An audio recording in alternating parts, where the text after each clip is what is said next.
하나님 말씀 누가복음 23장 39절에서 43절까지 말씀이 되겠습니다. 말씀 봉독해 드립니다.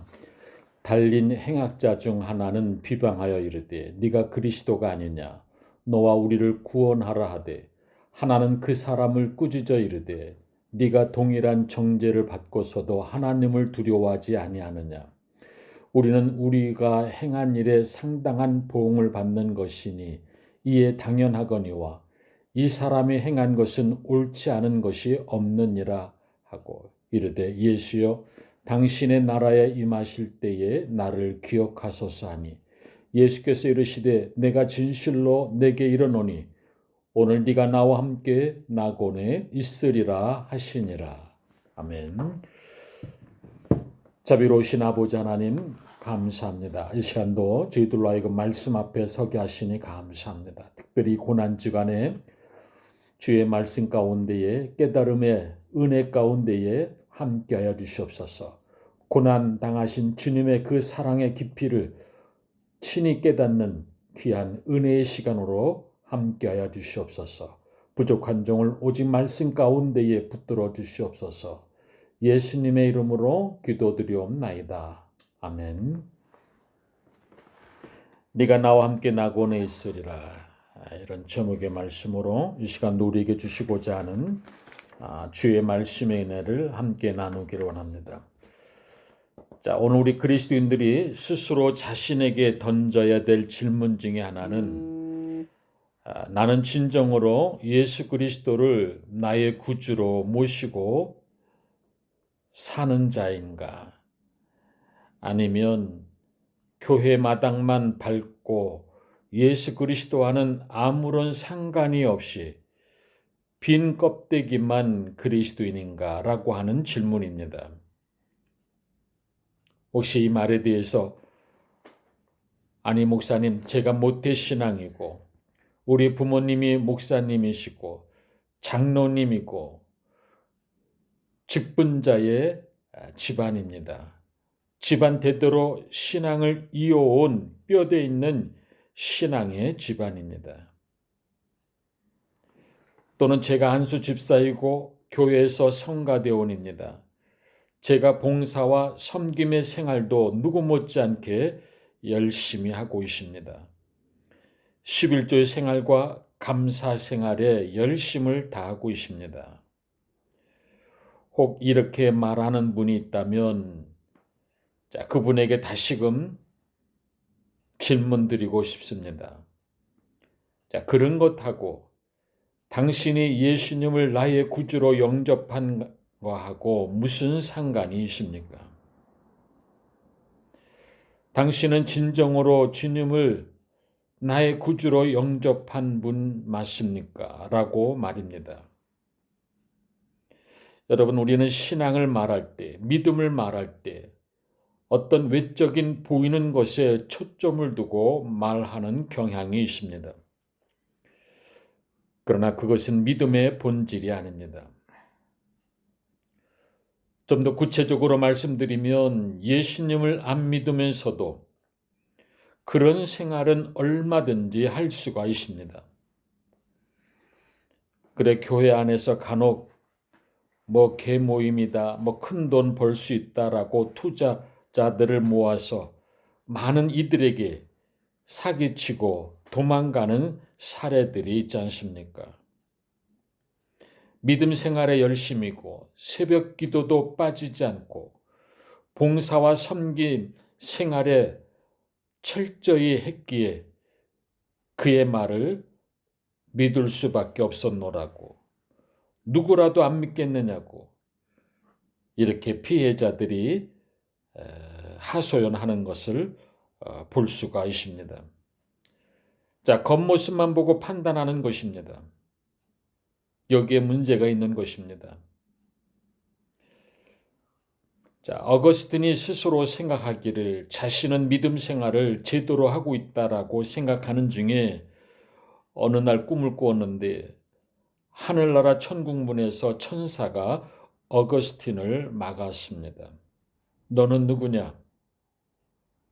도대체 네가 누구인데 이 거룩한 익숙한 곳에 함부로 들어가려고 하느냐? 자, 그러자 어거스틴이 대답을 합니다. 저는 그리스도인입니다. 예수 믿는 사람입니다. 자, 그러자 천사가 어거스틴을 자세히 보니 아니다. 너는 그리스도인이 아니다. 내 가슴에는 그리스도의 피와 그 말씀과 교훈으로 차 있지 않다.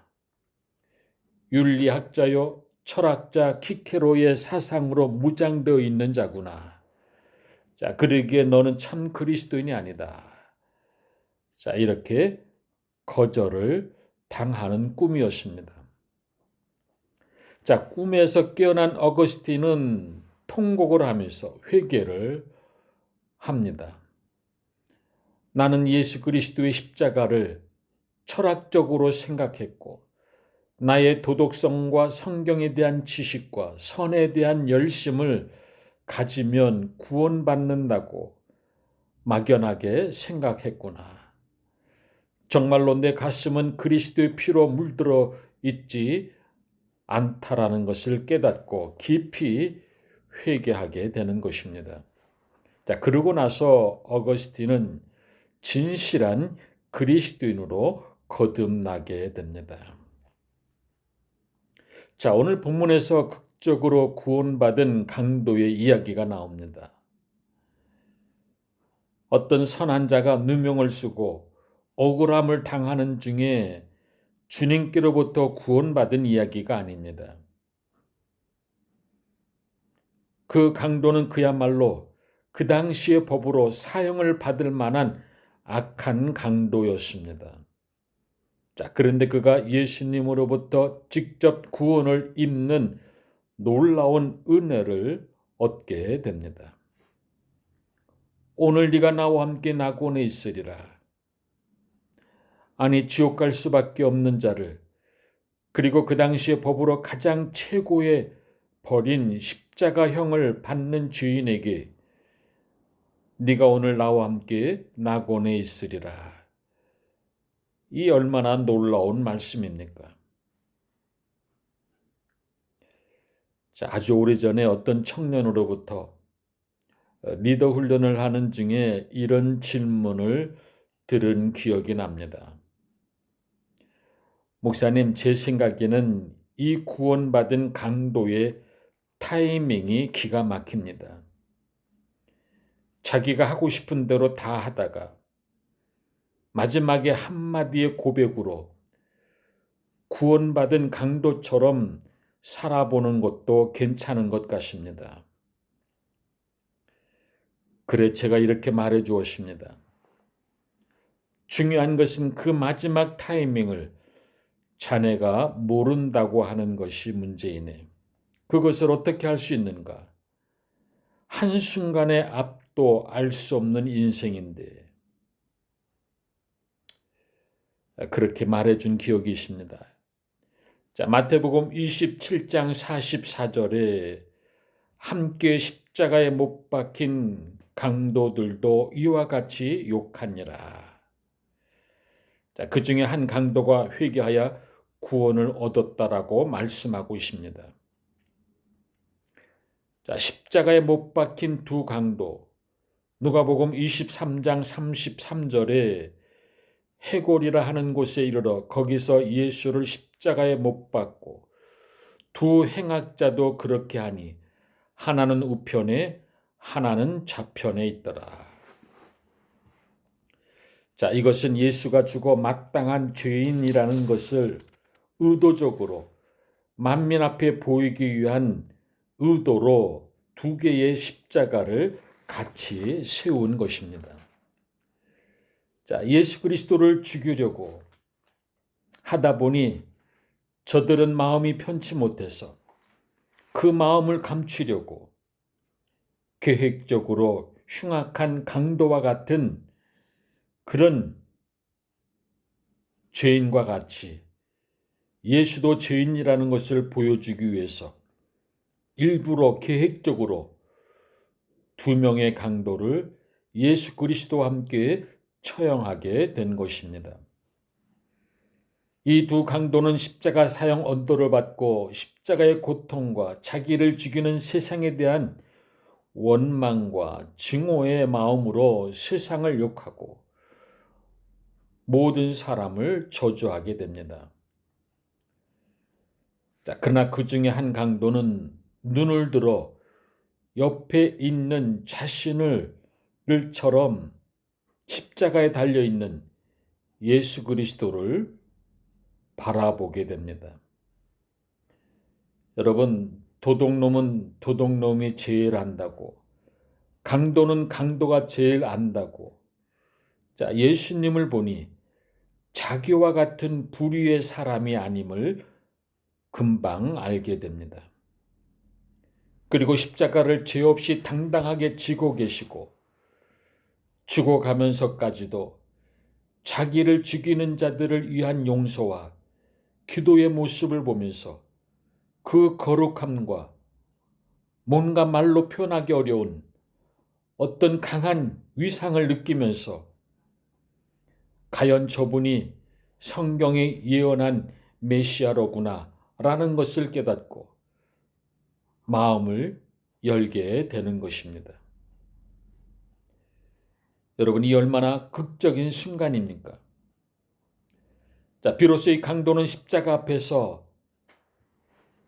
태어나서 처음으로 신앙을 고백하게 됩니다. 그 진실된 고백을 42절에 이르되 예수여 당신의 나라에 임하실 때에 나를 기억하소서 하니, 43절에 예수께서 이르시되 내가 진실로 내게 이르노니 오늘 네가 나와 함께 낙원에 있으리라 하시니라. 여러분, 구원은 어떤 행함으로 받는 것이 아닙니다. 행함으로 구원받는다면 비록 이 강도가 이와 같은 고백을 하더라도 아무런 소용이 없었을 것입니다. 그러나 구원은 믿음으로 받습니다. 그리고 믿음은 하나님의 선물입니다. 여러분, 오늘도 이런 믿음의 역사가 저와 여러분들의 삶 속에서 충만해지시기를 주의 이름으로 간절히 축원드립니다. 기도드리겠습니다. 은혜로우신 아버지 하나님, 죄인으로 인하여 죽을 수밖에 없는 이 강도가 주님을 뵙고 그리고 믿음을 고백하는 가운데에 네가 오늘 나와 함께 낙원에 있으리라, 이런 놀라운 은혜의 말씀을 듣게 되는 이 축복을 보면서 오늘 우리의 삶의 자리에서 믿음을 고백하는 신앙이 얼마나 중요한가를 다시 한번 깨닫습니다. 이 고난주간에 우리의 가진 바 된 믿음을 통해서 주님의 십자가의 길을 더욱 깊이 깨닫고 그 십자가의 길을 믿음으로 갈 수 있는 저의 모두가 될 수 있도록 인도하여 주시옵소서. 예수님의 이름으로 기도드리옵나이다. 아멘. 이제는 우리 주 예수 그리스도의 은혜와 하나님의 무한하신 사랑하심과 성령님의 감화 감동의 역사가 네가 나와 함께 낙원에 있으리라고 하는 이 말씀을 듣고 깨달은 이 마음과 이 정성과 이 믿음을 가지고 이제 세상을 향해 나가는 하나님의 자녀들, 권석들 머리 위에, 우리 꼴마 나눔 한인교회 위에, 모든 선교주 위에 이제로부터 영원토록 함께 하시기를 간절히 축원하옵나이다. 아멘.